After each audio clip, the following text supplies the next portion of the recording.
Saidah Alisa Fatma, biasa dipanggil Rosi.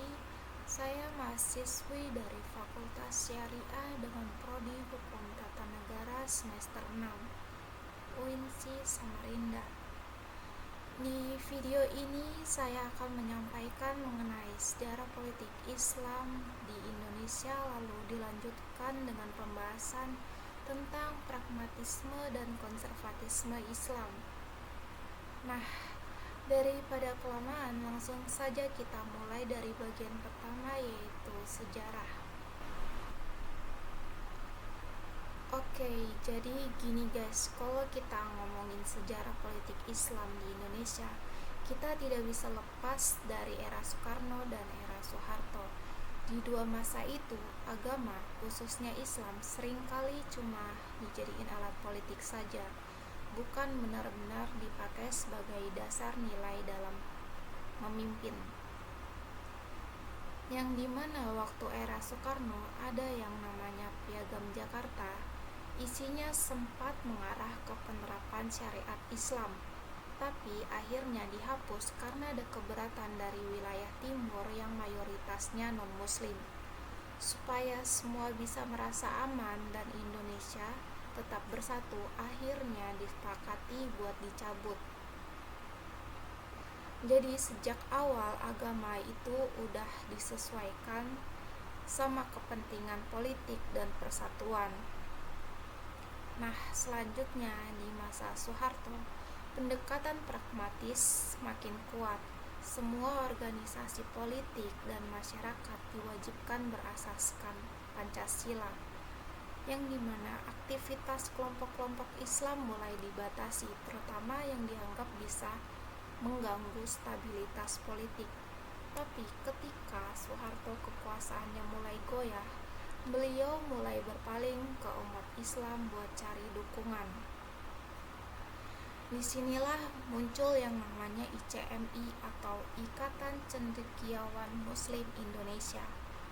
Organisasi ini dibentuk pada tahun 1990 dan dipimpin oleh B.J. Habibie, yang dimana tujuannya waktu itu untuk memberi para intelektual muslim agar bisa berkontribusi dalam pembangunan nasional. Tapi di sisi lain, pembentukan ICMI ini juga merupakan langkah politis Soeharto untuk mendekati kelompok Islam dan mengamankan posisi politiknya.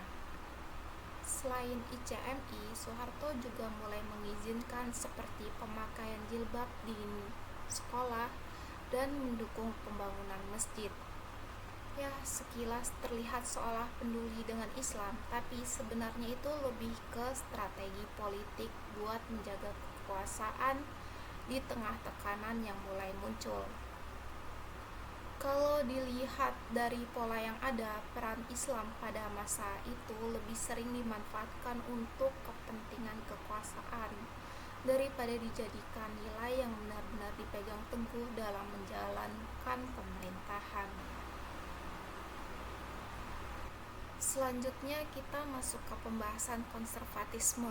Setelah reformasi mulai muncul banyak kelompok Islam konservatif yang mendapatkan ruang di tengah masyarakat. Fenomena ini muncul karena banyak orang merasa kecewa negara dianggap gagal memberi keadilan, kondisi ekonomi sulit, dan identitas makin gak jelas. Nah, konservatisme ini sering banget dikaitkan sama kelompok seperti HTI, MMI, dan sebagainya. Mereka menggunakan agama sebagai alat untuk membangun kekuatan sosial dan politik, tapi seringkali dengan pendekatan yang eksklusif dan menolak keberagaman, seperti mendorong penerapan hukum Islam secara formal, menolak budaya lokal yang dianggap tidak Islami, atau menganggap kelompok di luar mereka sebagai kurang benar secara agama.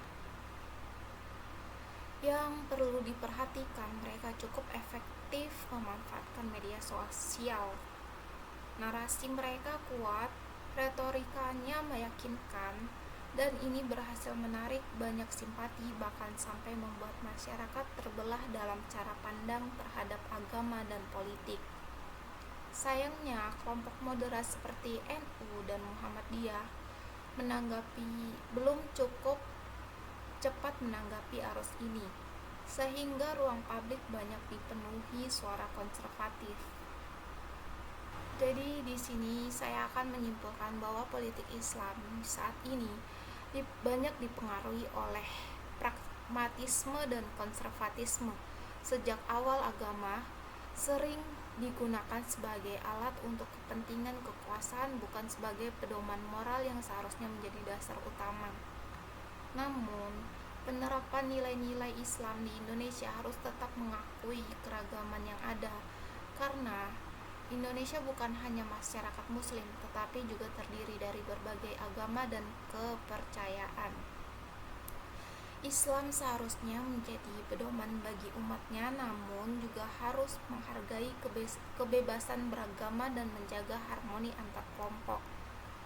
Jika terus berlanjut seperti ini tanpa memperhatikan keragaman, kita beresiko kehilangan arah.